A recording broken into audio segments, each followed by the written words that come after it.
When it comes to the railway, an area of focus and study is the wheel-rail interface.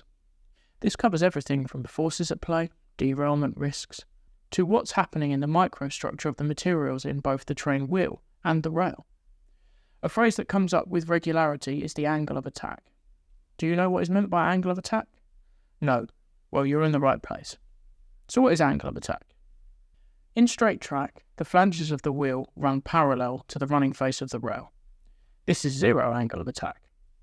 Changes in track geometry, such as a curve, can cause the wheels to run at an angle to the rail. This is then the angle of attack. This occurs because trains, for the most part, have fixed axles, so both wheels are connected by a fixed bar, but also do not rotate on the train body. This limited movement is the driver behind a large number of factors in railway track design, such as cant. So where would angles of attack occur? The two main areas that angles of attack become a major issue is within short or tight radius switches and on tight radius curves in plain line. It would be fair to say, for simplicity, that tight radius track is the cause of high angles of attack. So why is it an issue? The effects of angle of attack of the wheel set can vary depending on the severity of the angle. Lower angles may cause an increased wear on both the rail and the wheel. A key part of switch inspections is to monitor wear rates.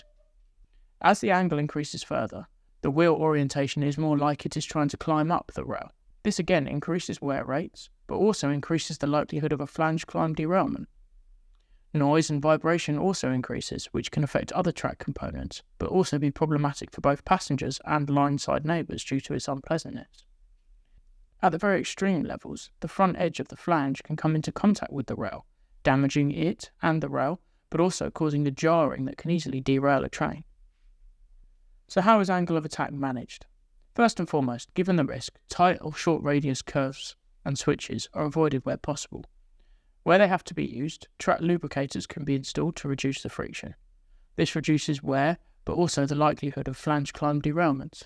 Within the switches, a clothoid or gradual entry curve is used. This avoids instant radius, which would likely clutch the flange.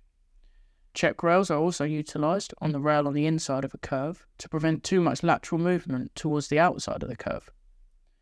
On trams and light railways, where tight radius curves are par for the course, vehicles with rotating bogie sets are used, along with rails which are grooved to provide checking along their entire length.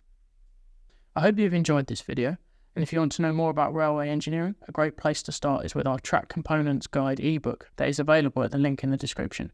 If you want a little added extra, by signing up to our email list at the link below, you'll get our free Guide to Cant ebook straight into your email inbox.